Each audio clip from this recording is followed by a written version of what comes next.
السلام عليكم ورحمة الله وبركاته. kusoo dhawaada youtube channelka mar labaad iyo mar saddexaad dhammaan inta ku xiran waa salaama assalaamu calaykum. salaan dabadeed waxaan rabaa inaan trade yar oo aan galay ka tirtaan oo 1% increase gareysan maanta oo isniin ah taariikhduna ay tahay 1 September inaan breakdown yar ku sameeyo inkastoo TP uusan ku dhicin dadka inta badan waxay la qabsadeen markii oo trade TP ku dhex gelin breakdown lagu sameeyo ba tradekan sababtan u galay iyo wax ka dambeeya wax zaid u badan idinka caawin doonta intaan fahmin oo beginnerka aan eegin insha allah biidnillah maalin oo soo gaari doona inay fahmaan laakiin inaan fududeyn isku dayi doona insha allah. So tradekan ayaan maanta waxaa ka qaatay xilligii New York session markii lagu guda jiray lacagtii NZD USD sidaad aragtaanba in the middle of the New York session saakay London session aa sweep kan dhacay so entry timekeyga laakiin waxay ahayd New York session. So sababtan u galay markii uu isku soo dardaro aan rabaa inaan sharaxaad yar kugu sameeyo si aad wax badan uga fahantaan. Marka la imaado 4-hour time frame oo ah time frame-kan inta badan suuqa ka saadaaliyo sidaad aragtaanba lacagtan intaan iska xirno wax yar sidaad aragtaanba lacagtan waxay ku socotaa jihada downtrendka. Fursadda keliya oo aad ka raadin kartidna waa downtrend sidaad aragtaanba low highs low high low swing structure-kana hoos ayay mar walba jebinaysaa taasoo sababaysa marka suuqa inuu sii ahaado jihada bearishka. taas waxaan kusoo ogaanay marka inuu daily biaskeena guud ama structurekeena guud iyo suuqa jihada meeshan u raadinayna iyo meesha high probability ay tahay inaan ka trade gareyn iyo meeshan high probability inaan ka trade gareyn. So markii la jebiyey structurekan lowgan la jebiyey oo la sameeyey low ayaa waxaa dhacday suuqa inaan isku diyaariyo inaan sell u qaato. So silentin ka dhahaya marka sell kama dhahaya aniga supply-ga meeshan ku jiro iyo imbalancegan oo kaleeto but waa sugayaa ilaa suuqa uu yimaado premium position kaas oo iga caawinaya inaan suuqa meel fiican kasoo fadhiisto inaan ku helo kaba soo qaad premiumka iyo premium discount waxaad kasoo qaadaysaa badeecad haysatid. So suuqa maadaama aniga hadirtan arab inaan u gala sell waxaan u baahanahay sell micnaheedu waa marka inaan wax iska iibiyo. So waxaan iska iibinaa lacagta NZD USD so aad fahanti maaha. So maadaama aan rabo lacagta NZD USD inaan iska iibiyo ma rabo marka inaan ku iibiyo lacag yar oo raqiisa waxaa sugayaa marka ilaa suuqa uu gaaro xoogaa qiima marka aan kasoo baxsado shaygan oo kaleeto aniga $100 waxaan sugayaa marka inaan ku iibiyo maraba $50 khasaara iga imaanayso waxaan sugayaa marka suuq ilaa adiga $150 oo shayga aniga aan haysta markaas uu ii gaaro si aan faa'iido uga helo. So premium discount wax kaliya oo ay ka caawinayso waxaa waaye inaad ogaato marka suuqa meesha oo qiimihiisa ay ku macdahay inaad kasoo gasho inaad meesha uga macdahay inaad ka buy gareyso ama aad ka sell gareyso. So lugtan marka hadda lasoo qiimeeyo highgeeda ugu sareeya waa highgan lowgeeda ugu hooseyna waa lowgan. So highgaas ilaa lowgaas inta udhexeeda cabiraysaa. So sidaad aragtaan boqolkiiba 50 waatana 50% boqolkiiba 71 waa kana boqolkiiba 79 waa kana Fibonacci boqolkiiba 88 waa kana. So leveladaasaan boqolkiiba 50 wixii ka korayaan ka raadinaa marka aniga. So supply-yada meeshan ka samaysmo boqolkiiba 50 wixii ka hooseeya oo dhan sell ugama diraayo suuqa. Either suuq waa inuu ii taabtaa midkan oo 50% ka koreeyo ama sida loo yaqaano decisional order block ama waa inuu ii taabtaa extreme order block tan. So labadaba waa ka trade gareyn karaa waa valid inkastoo extreme oo si high probability yahay labadaba waa ka trade gareyn karaa. So warka idiin soo koobo suuqa markuu break of structure uu sameeyay to the downside waxaan sugay ilaa suuqa uu soo gaaro premium levels. So premium levelkeyga boqolkiiba 50 marka kor loo soo dhaafo labada supply kaliya ay joogaan xirtay. So supply-gan waa hadda meesha lagu wada jiro marka. So let's go to the 15-minute time frame aan idiin sharaxo marka entry-ga iyo sababta ka dambeyso. So let's go to the 15-minute time frame. 15-minute time frame kan imaanay marka 15-minute time frame markaan imaanay waxaan arkay suuqa horta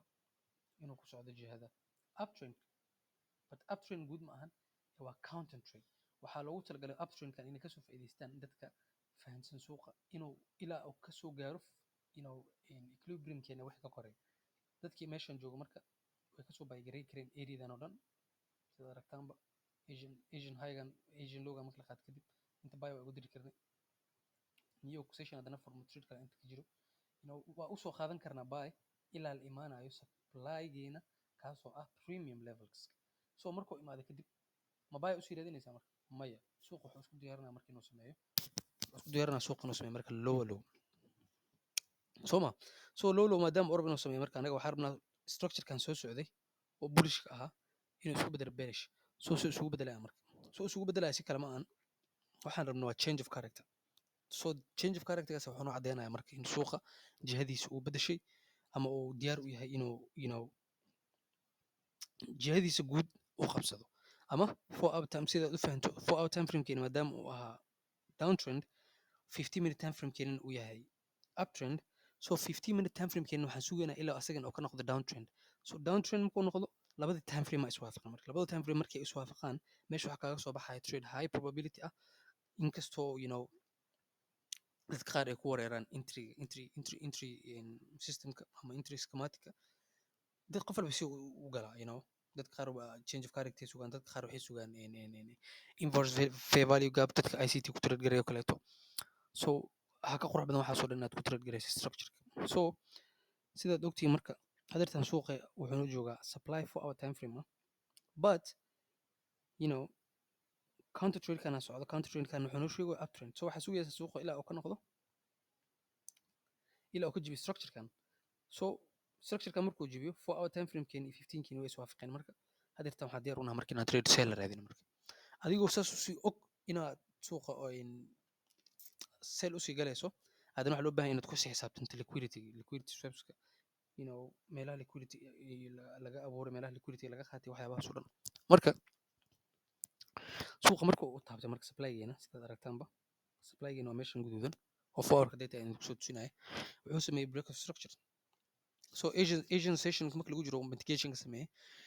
so london session markuu furmaayo asian lowga la qaatay and then mar labaada waxaa la sameeyey marka in la swipe gareeyo highgan so highgan markii la swipe gareeyo kadib oo change of character horena loogu soo sameeyaan ogahay so halkan break of structure aan ka dhigay change of character sorry so change of character markaan arkay kadib aan ogaaday suuqa inuu sell yahay marka ma supplygan aan ka trade garanaya marka no why because of supplygan asaga liquidity ah asaga inducement ah so waa sugaya ilaa la qaato meeshan supply kale to qurux badan aan trade-ka limit aan ka saari karo maanan jeedin all of the supplies that are in this area there was mitigated all of them so waxaan sugaya marka high in liquidation lagu sameeyo so liquidation markii la sameeyey kadib waxaan u degay 5-minute time frame 5-minute time frame kan rabin inaan entry ka qaato marka so 5-minute aan rabin inaan entry ka qaato trade-keeni ugu horeeyay intuu ka dhici lahaa but for more confirmation waan suga xoogaa markaan ambar sugay waxaa dhacday mar labaad inuu suuqa sameeyo low swipe of liquidity then break of structure inta supply kala ka soo baxay so supply chain a bilowday mar labaad then liquidity la abuuray waa la qaatay break of structure a dhacay mar labaad liquidity inta lagu abuuray so meeshaan markuu la marayo suuqa waxaan dhahay supplygan iga soo fakaday igamana uusan soo fakanin aniga iskayga u daayay liannahu very very high probable maaha inaad supplygan ka trade garayso because of any time uu suuqa wuxuu sameyn karaa inuu highgan qaato haddana uu kadib change of character sameeyo so waa sugay suuqa markii uu sameeyey laba supply so aan arkin inuu supply chain ka bilowday haddana waxaa arkay supply aad u qurux badan kaleeto inuu halkan ka bilowday oo kaasoo le liquidity break of structure everything wax walba aad uga baahanahay uu haysto still 50%gii ku jiro so intrigii waxaan saartay halkan intaan intrigii gelin ka hor masuuran ka qaadan telegramka asxaabta igu dhow diro waa kana limitkiga halkan saartay as you guys can see it supply-gii saacaddu waxay ahayd sidaad aragtaanba new york session markii lagu guda jiray so dib aan ugu laabana marka intrigeena mitigation zone loogu sameeyey jimkeygaan iska aaday haddeertaa markaan soo laabtan waxaan arkay tradekiina xoogaa noo soo dhaqaaqay break of structure a dhacay so maadaama break of structure uu dhacay sharciudeeda waxaa ka mid ah inaan break even galo but this time ma gelayay and the reason is new york sessionka run ahaanti waxaan ujeedaa inuusan momentum aad u fara badan lahayn so anytime uu suuqa wuxuu sameyn karaa marka inuu igu soo sameeyo pullback oo trade-ka aniga iga saaro kadibna haddana uu dhaqaaqo so trade-ka 1% risk gareey 1%ga waxaan u ogolahay inuu riskigiisa toos u qaato si aan anigana faa'iidada suuqa ugala baxo so guys inaad wax ka faa'iideen rajeynayaa in muuqaalkan hadirtan aan sameeyey ama entry systemkan insha allah bidnillah haddii TP lagu dhaco muhiimadda maahan TP in lagu dhaco inaan lagugu dhicin in stop loss lagugu dhaco inaan lagugu dhicin last week almost 20% aan sameeyey so tradekan dii stop loss lagu dhaco micnaheedu waxay tahay anuu adeegsanaya risk management systemkayga in aan khasaarayo keliya 1% oo akoonkayga ka mid ah so muhiim ma ahan haddii tradekan stop loss lagu dhaco waa lagu dhacay haddii TP la aadana waa la aaday so guys waxaan rajeynayaa inaad isbuuc qurux badan qaadataan wassalaamu calaykum waraxmatullahi wabarakaatu